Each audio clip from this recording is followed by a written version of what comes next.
local cemetery has installed a new fence, and that appears to have stopped the wild boar entering the cemetery, causing damage. And so occasionally I check just to make sure that everything looks clear, no activity. Okay, so on our first trail cam we can see at the end of February here we got this, I'm guessing this is a female here. She seems to be on her own. Here's another one, a smaller one. Now this is across the same patch, the same copse in the forest. We have this red fox here. We see this one all over the place. It's very sensitive to the infrared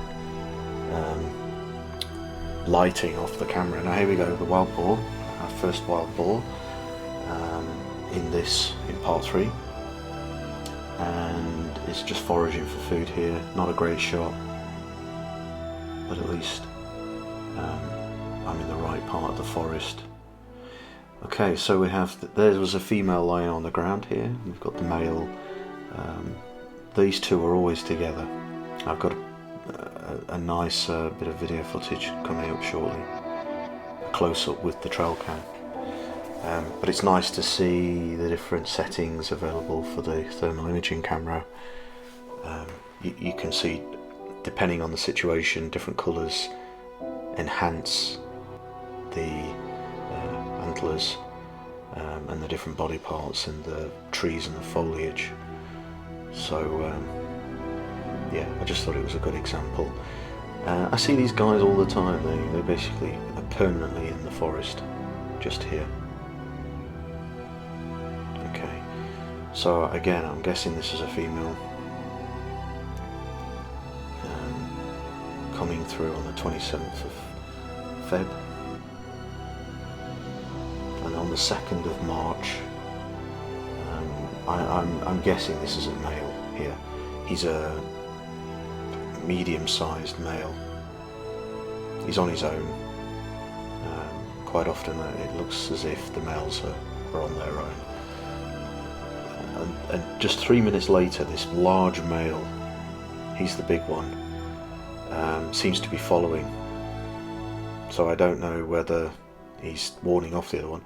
Now this one here, I'm not sure if this is a male or a female, but middle-sized, and this is only a few minutes after the other two. So okay, this is the next morning at 4 AM.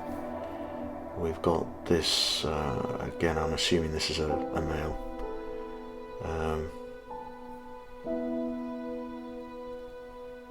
Foraging. It could be a female. It's hard to tell at this. It's not close enough. And then here you go at 6 o'clock in the morning. You get 4 separate boar running. So you've got 2 younger ones there. So I guess the first 2 are probably females. And then here we go. This is quite interesting. 8 o'clock in the morning. We've got I think it's 6. Look at all the piglets following the mother. So these are scampering through the forest here. That's the 3rd of March. And then half an hour later you've got these 2. Now these 2 are funny characters. You have they're basically cleaning each other and licking each other's ears and grooming each other. It's quite sweet. They were there for quite a while. Basically, just look at the way that tongue's gone deep down there. Anyway, but they're looking after each other, and yeah, maybe I should have cut this a bit shorter. But this is just a short part of what they were actually up to. Now here you go. This is on the 6th of March, 5 o'clock in the evening, quite early. You got this male here, and he has a small female with him as well. But it looks as if he's got scars on his neck. You'll see another shot of him, another angle in a minute, from the left side of his neck. Just here, look. Now I'm not sure if that's just sweat or the way his fur's arranged, but it looks as if he's got scars on his neck. Yeah, I guess we've got to see, because the longer we go taking pictures of him, if these marks move around on his neck, then it's probably not scars, but we'll see. And here's this female in the same clearing in the forest.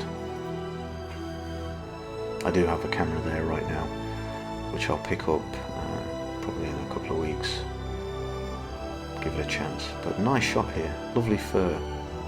Now look at this, on the 12th of March we seem to have, I think this is a different family, although it's hard to tell. I mean, it could be the same as the one that ran past earlier on the 3rd of March, but it's hard to tell. But there was 7 there. So here we go, we've got a martin. In Germany it's called a Marder. The same log, but we have a blue tit in the day trying to land on the camera. And here we go again, on the 26th of March we've got the Marder, or martin in English. They really do like climbing on logs and climbing up trees and various things, which you'll see in a minute. And the same log, we've got the red fox, spots the camera and then does a quick exit. Always the same. Now this one's a funny one. I don't know if this is a fox or not. It's very similar to a fox, but the dimensions are different. It's a lot smaller. From the lower chin to the upper part of the nose, nozzle, it's a lot thicker than a fox. A fox has a very slender muzzle, but on this thing, I'm not sure what it is.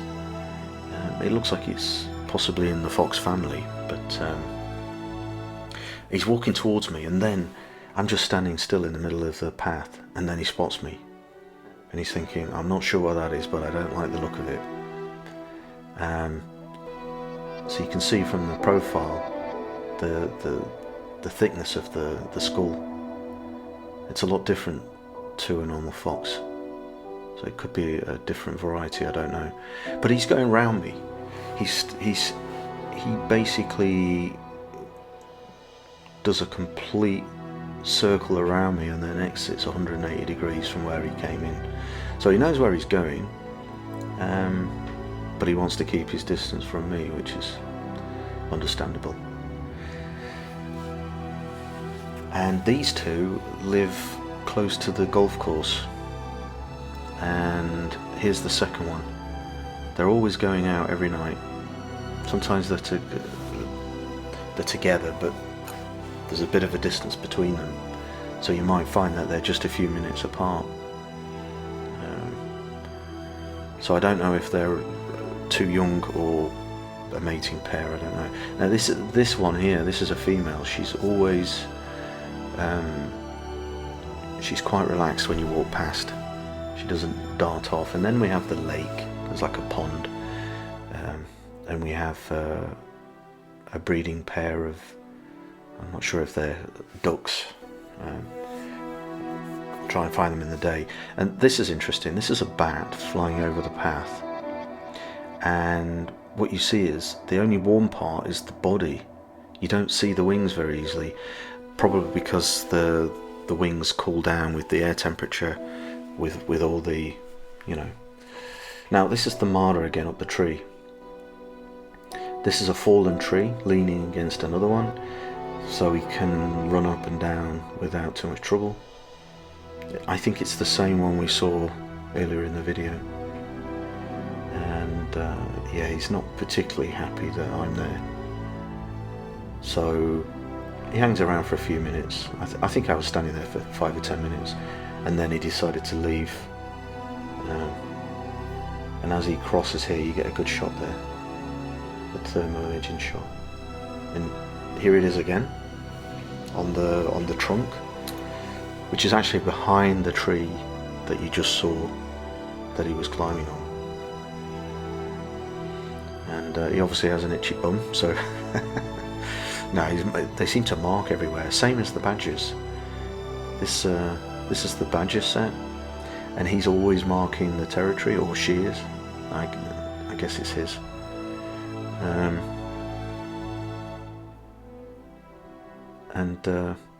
Yeah, I'm assuming here he's marking again, and yeah, digging up the ground around one of the entrances. The entrance there he doesn't seem to use very often. And not long after, you've got the red fox. Now this one's interesting, and the reason is I wasn't sure what it was from where I was standing initially.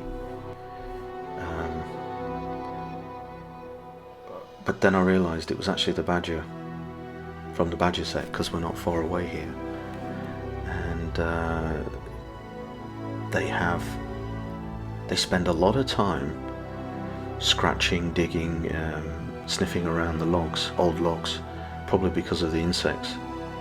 And then he ran towards me, and I'm thinking, I've got to get out of the way here, because I don't want to surprise him and get bitten. But he veers off to my right. There's a little toilet stop here, and then carries on.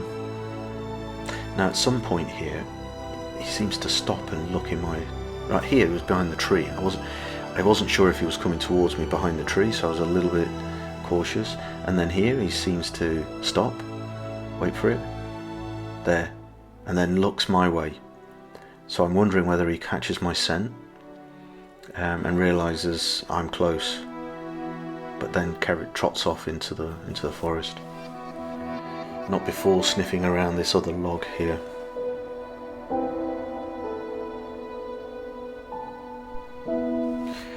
We've got a sparrowhawk here. Now, I thought that this was a beautiful shot because it's in the daytime, 8 o'clock in the morning on the 12th of March, and he has a swift or a sparrow or skylark or something. I don't know. It's hard to tell, but it's still alive in his right claw, and it keeps struggling, and he squeezes it. It's obviously in pain. Look at it. Its beak's wide open. It's suffering here. Yeah, it's difficult to... you kind of feel sorry for the bird, the swift, but you know, he has to eat. So, but an interesting shot, nevertheless. Now here, I'm just walking through the forest from ground level perspective, from an animal's perspective.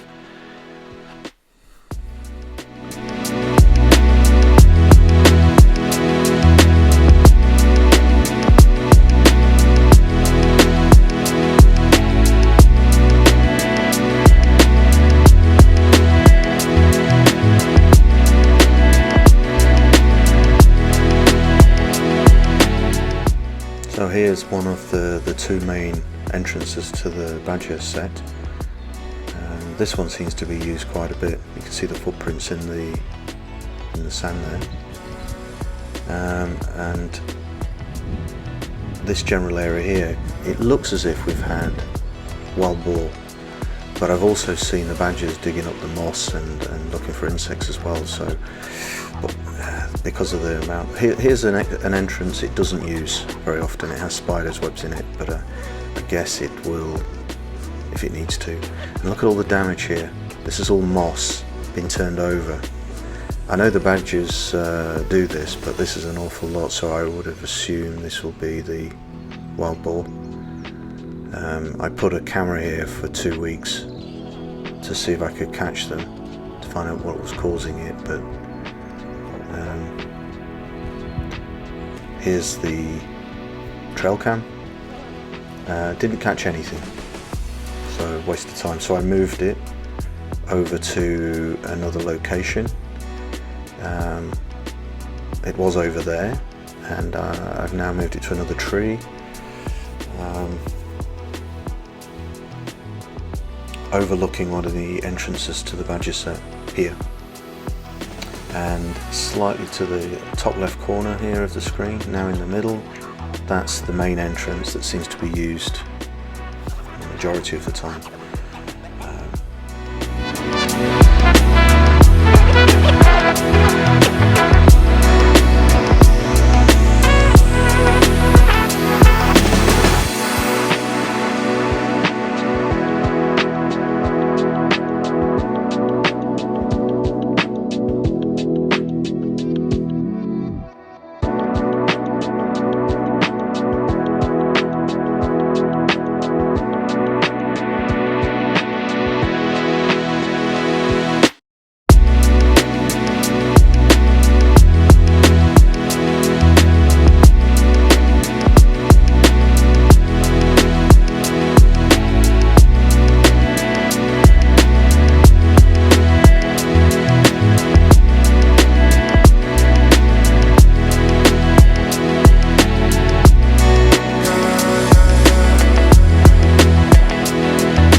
We're in the right area.